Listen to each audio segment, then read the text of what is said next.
It'll just be a short one this week. I am late doing my newsletter, so I do apologise to my subscribers.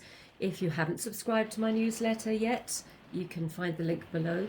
And for those of you who don't know me, my name is Deborah Carr. I am a USA Today bestselling author of historical fiction, and I also write contemporary romances as Georgina Troy. I also actually write in a couple of other names, but we won't talk about those today.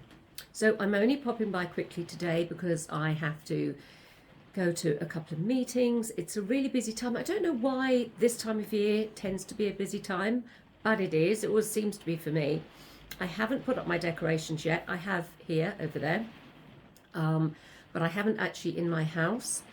And one thing I have to, I'm very deep in not edits actually as such. But I finished writing my 27th book on Monday, and that is my next historical. It is out at the end of May next year, and before I send it off, it's at the moment it's 105,000 words, which is way too long. I have to probably get rid of about 6,000 words, so I'm now reading through it before I send it to my publisher.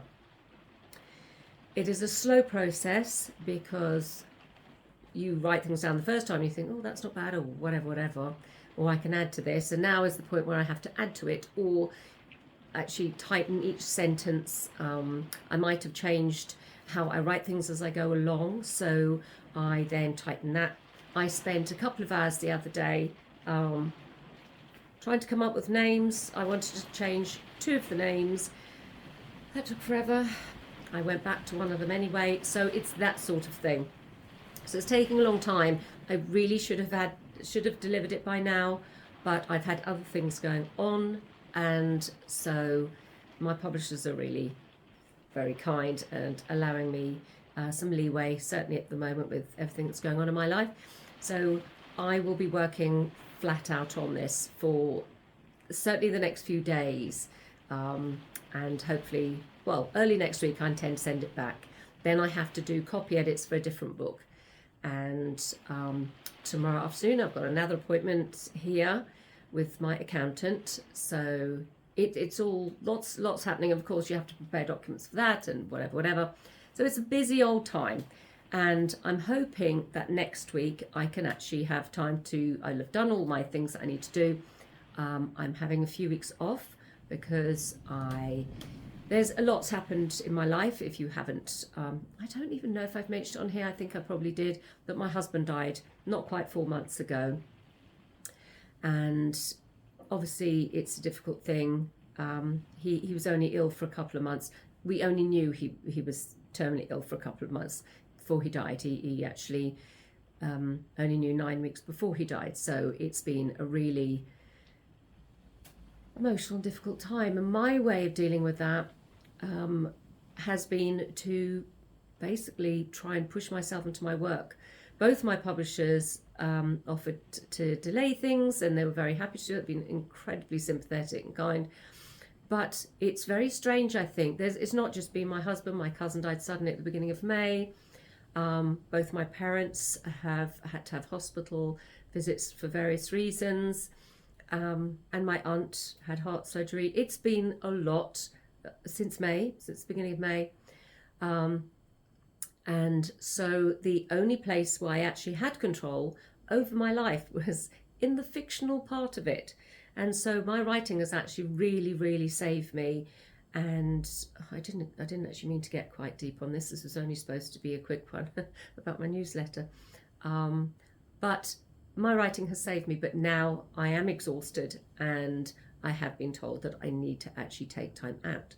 I will probably still post each week here on my YouTube, and I will send out my monthly newsletter, but I need to take probably about 6 or 7 weeks off. I've been told I had to do this, and therefore I must. I will obviously write during that time something, I don't know what, but it won't be writing towards a deadline for anybody. It will be just me coming up with ideas and messing about with stuff, because I can't not write. I think it's what sort of probably keeps me sane. I write something every day, or read about writing, or something. It is just part of my life so much, but I need to actually take time out from deadlines, certainly. And that's what I'm going to do. But I have finished my 27th book, and as my friend, my wonderful crime writing friend, Gwyn Bennett, said to me, I hope you are going to celebrate in some way. I think I'll celebrate, I don't know how. I'm not sure how. I don't tend to celebrate each time. I just get on with the next one. But I think I have to rethink a few things in my life, and one of those things is actually stopping and looking at what I've achieved each time I achieve something. You know, it's actually focusing. I think it's like stepping off the treadmill for 5 minutes. As much as I adore what I do, and I feel grateful every single day that this is my job, I really do need to actually stop each time I do finish something and just enjoy that moment before I get on with the next one. This is a completely different video to what I was going to actually be sending out. Anyway, so that is what I've done this week. That is what I'm doing this week and what I'll be doing next week. I hope you're having a good week. If you have any writing questions, please ask me.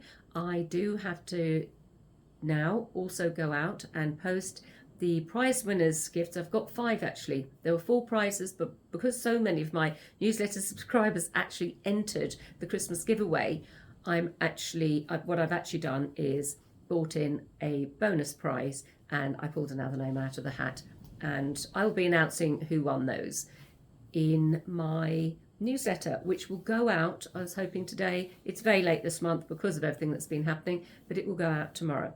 So thank you for joining me.